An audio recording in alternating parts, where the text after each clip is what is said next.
Good afternoon. Welcome back to the channel. So today we're going to be talking about is how to file a flight plan for Vatsim.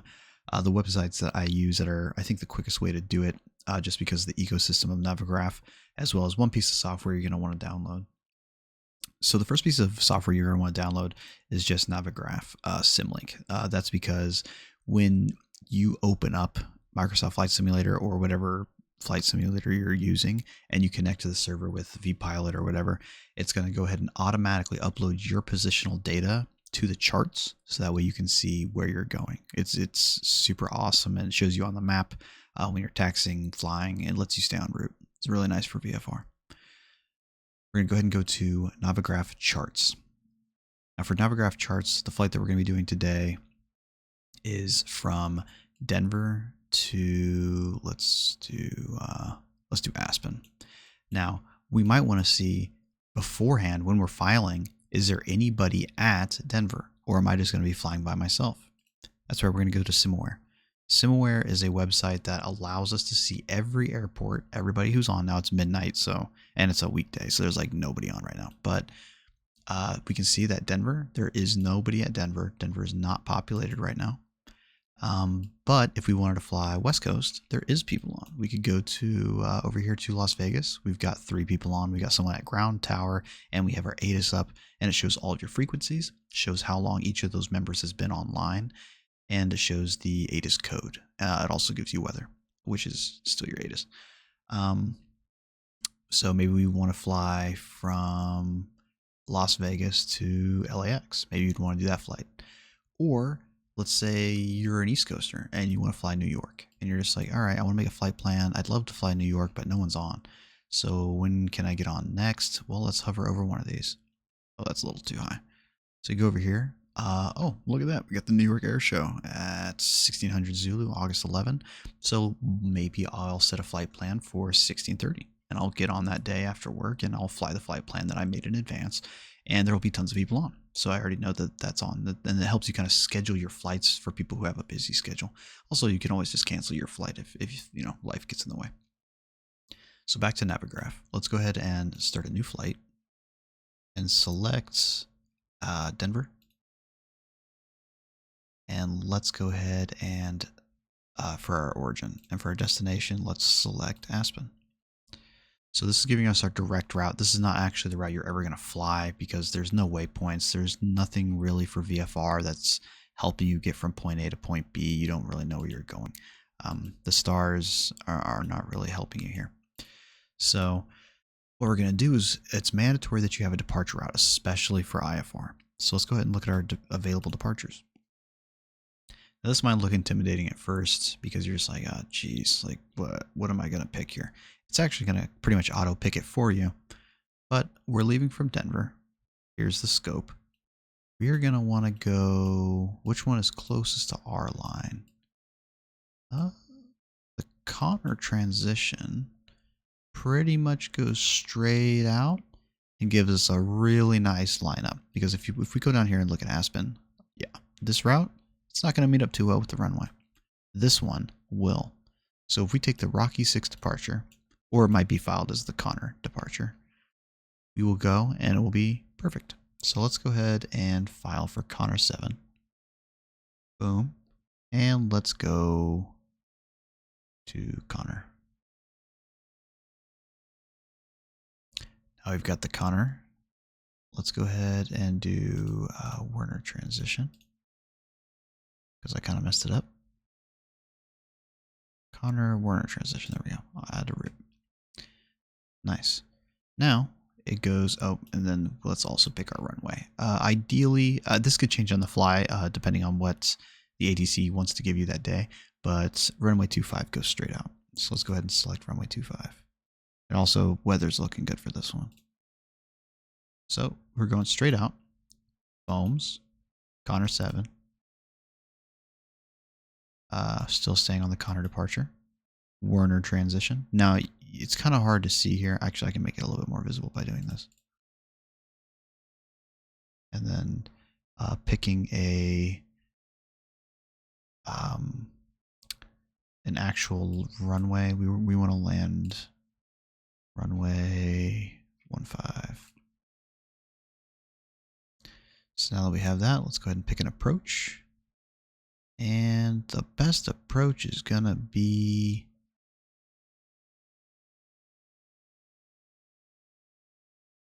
lock, runway, 15, transition, BULDJ.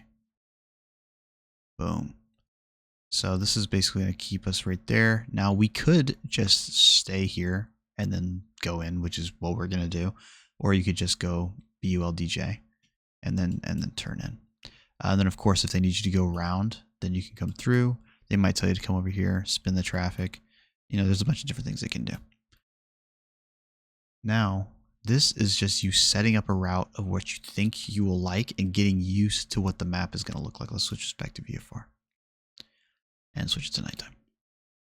So this is the route that you would like to do. Now let's see what SimBrief wants to do based on the current air rack. Now this may look super intimidating. There's a lot of information to input, but it actually auto inputs most of the information for you. So let's go to depart. Let's go to Denver. Let's arrive at Aspen. Let's go ahead and set our alternate to auto. We don't need a flight number or airline. And if you see here, it's about to auto-populate everything as soon as I put in my aircraft. Let's fly the Cessna 182 retractable gear. And boom, just like that, it already gave us our departure, our route, and our approach. We don't need a default ATC call sign. Put in your ATC call sign. Climb profile, your knots, registration, VIN number, whatever you need to put in there. I don't put in any stuff there. LIDO, current air rack cycle. Now this is what I was talking about. This is why you pay for the subscription, because for $9 a month, you can switch between all these different softwares that mingle with each other perfectly. And it's just super easy. You don't have to actually set anything up. So if we look down here, the selected route was the Rocky 6 departure via DBL. Is that what I want to do today? No, it's not. I actually want to do the Connor 7 Werner transition like we were just talking about. So let's go ahead and click this. It just changed my flight plan from Denver, Tavern, Connor transition, or Connor to the Werner transition, Zachor, straight in. It actually works super well. So now that we have that, let's go ahead and look at arrival runway 15, departure runway 28. Let's change that to 25. It's going to make it a little bit easier for us. Schedule block time 1:30. Altitude, let's make that 17,000 because we're in a general aviation aircraft, but also it's because you're really not going to be getting up to 20K too easily in the 182. But you do need to stay over the mountains, which are at 14K in Colorado. You need to go over the peaks, which are in the middle. So that's something you need to take into account as well, as knowing the land that you're flying over. So now we have that. We really don't need to do anything else. We have a departure. We have the transition. We have our route. So now we're going to go ahead and go to the bottom here where it says, oh, actually, no, it's after generate flight. So now you're just going to click the generate flight button as soon as you have everything input. It's going to generate your flight plan for you. It's going to give you a bunch of information. Flight number, call sign, departure, arrival, alternate, aircraft, date, time, arrival, everything that it says. Now here's your route. Denver with runway 25, Connor, Werner transition, then the rest of the place and where you're going to be landing runway 15. Now at the bottom here, this is what's important. Pre-file on network. If you do this, it will save you heartache and time. Now it's immediately put me straight in here. It knows what my equipment is, which I'll explain that in a second. 91 pop mic, IFR flight rules, Cessna 182, light aircraft, transponder is Sierra. That can also be Lima depending on, well, that's completely different, but it auto inputs the transponder based on the aircraft that you put in SimBrief. Your altitude, your airspeed, your off the block is 0445. Denver arrival alternate. Route details, departure, transition, route. Now at the bottom here, it says remarks. I would go ahead and put, if it's your first time flying IFC or IFR, my mistake, go ahead and just put something and be like, put it like beginner IFR, whatever it is. You can type something in there and then file the plan, because when they get their little receipt, the ATC does, it's going to say all this and like okay, here's where they're flying. Okay, they're a first time IFR flyer. Let me give them their initial slowly, let me give them their clearance a little bit slower than usual, because it is a lot of information to write down if you're new to it. And now talking about the equipment codes, like I was saying, this is the ICAO's or FAA's, whatever you want to call it. This is their codes that shows what you have in your aircraft. So if we look here, I have Sierra, Delta, Golf. Let's just look at those three. Sierra means I have ascent and altitude.